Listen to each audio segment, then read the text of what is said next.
जय माता दी। माँ कात्यायनी दुर्गा की छठवीं शक्ति, भव्य और दिव्य स्वरूप वाली माँ की कथा। नवरात्रि में छठे दिन माँ कात्यायनी की पूजा की जाती है। इनकी उपासना और आराधना से भक्तों को बड़ी आसानी से अर्थ, धर्म, काम और मोक्ष चारों फलों की प्राप्ति होती है।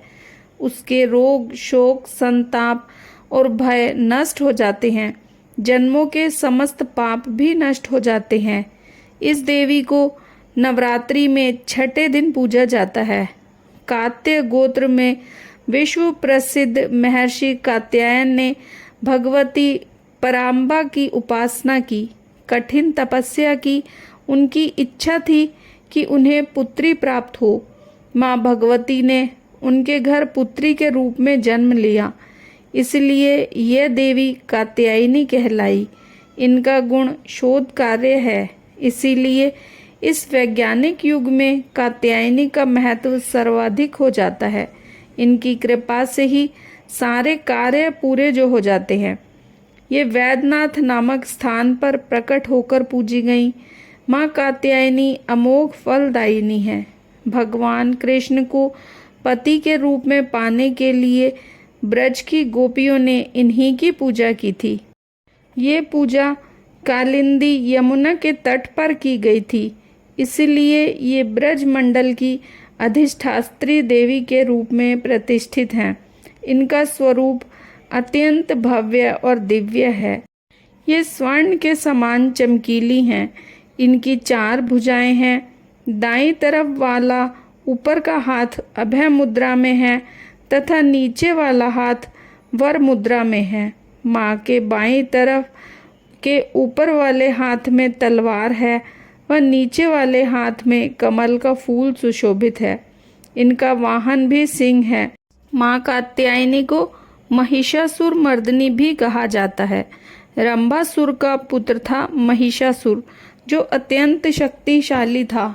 उसने कठिन तप किया था। ब्रह्मा जी ने प्रकट होकर कहा, वत्स, एक मृत्यु को छोड़कर सब कुछ मांगो। महिषासुर ने बहुत सोचा और फिर कहा, ठीक है प्रभु, देवता, असुर और मानव किसी से मेरी मृत्यु न हो। किसी स्त्री के हाथ से मेरी मृत्यु निश्चित करने की कृपा करें। ब्रह्मा जी तथास्तु कहकर अपने लोक चले गए। वर प्राप्त करने के बाद उसने तीनों लोकों को अपना अधिकार जमाकर त्रिलोकाधिपति बन गया। तब भगवान विष्णु ने सभी देवताओं के साथ मिलकर सबकी आदि कारण भगवती महाशक्ति की आराधना की। सभी देवताओं के शरीर से एक दिव्य तेज निकलकर एक परम सुंदरी स्त्री के रूप में प्रकट हुआ। हिमवान ने भगवती की सवारी के लिए सिंह दिया तथा सभी देवताओं ने अपने अपने अस्त्र शस्त्र महामाया की सेवा में प्रस्तुत किए। भगवती ने देवताओं पर प्रसन्न होकर उन्हें शीघ्र ही महिषासुर के भय से मुक्ति करने का आश्वासन दिया।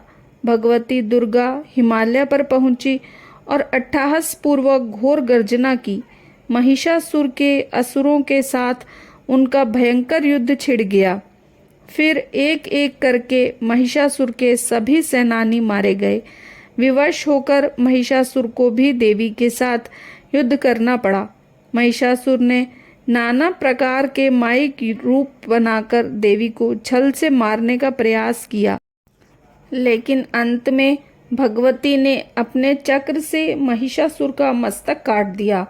कहते हैं कि देवी कात्यायनी को ही सभी देवों ने एक एक हथियार दिया था और उन्हें दिव्य हथियारों से युक्त होकर देवी ने महिषासुर के साथ युद्ध किया था।